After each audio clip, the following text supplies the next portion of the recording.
अब हम बात करते हैं कि सुपरवाइजर का क्या रोल होता है। सुपरवाइजर का किसी भी ऑर्गेनाइजेशन के अंदर बहुत इंपॉर्टेंट रोल होता है।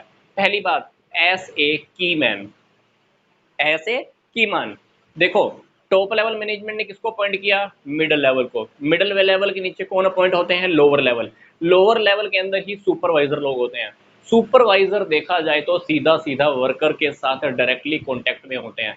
अब वर्कर से काम करवाना है तो कौन काम करवाएगा? टॉप लेवल तो नहीं करवाने वाला, मिडिल लेवल के भी बस की बात नहीं है। कौन काम करवाएगा? सुपरवाइजर करवाएगा। सुपरवाइजर कहाँ पे काम करते हैं? लोअर लेवल पे। और लोअर लेवल के जस्ट नीचे हमारा प्लेटफॉर्म एरिया होता है। प्लेटफॉर्म एरिया बोले तो जहां पर वर्कर काम करते हैं।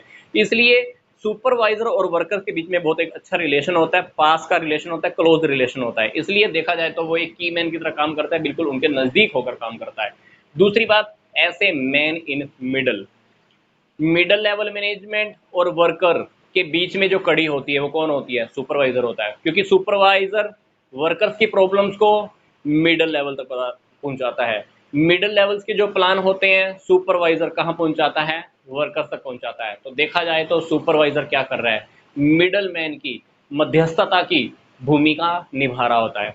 तीसरी बात, ऐसे ह्यूमन रिलेशन स्पेशलिस्ट। सुपरवाइजर देखो, डेली रूटीन के काम वर्कर से करवाता है, डायरेक्टली उन लोगों के कांटेक्ट में रहता है। डेफिनेटली काफ़ी सारे वर्कर्स को प्रॉब्लम आती होंगी, शिकायतें रहती होंगी, काफ़ी सारी फीडबैक भी लेनी होती होगी।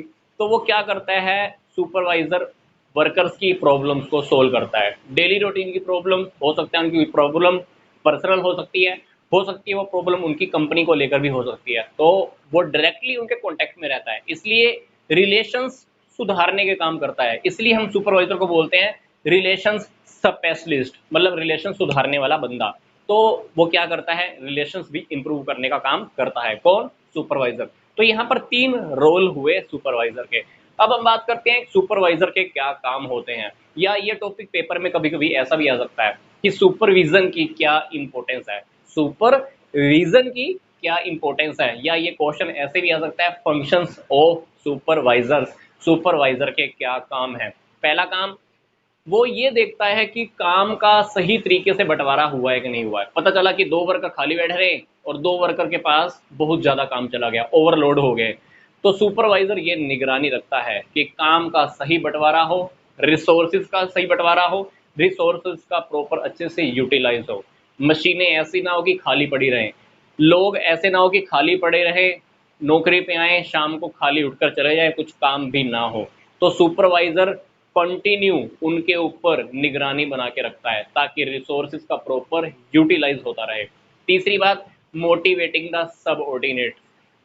सुपरवाइजर्स के नीचे भी वर्कर जो जितने भी लगे होते हैं वो उनको रेगुलर मोटिवेट करता रहता है काम करने के लिए। मोटिवेशन से ही तो क्या वो फर्म के टारगेट को अचीव करा पाता है। चौथी बात, इफेक्टिव कम्युनिकेशन।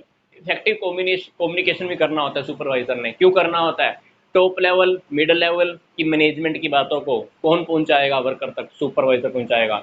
सुपरवाइजर की अगर कोई कंप्लेन है, सुपरवाइजर के पास अगर कोई कंप्लेन है वर्कर्स की, या कोई सजेशन है, वर्कर्स मान लो सुपरवाइजर को कोई कंप्लेन देते हैं या सजेशन देते हैं, तो सुपरवाइजर क्या करता है? ऊपर तक पहुंचाता है।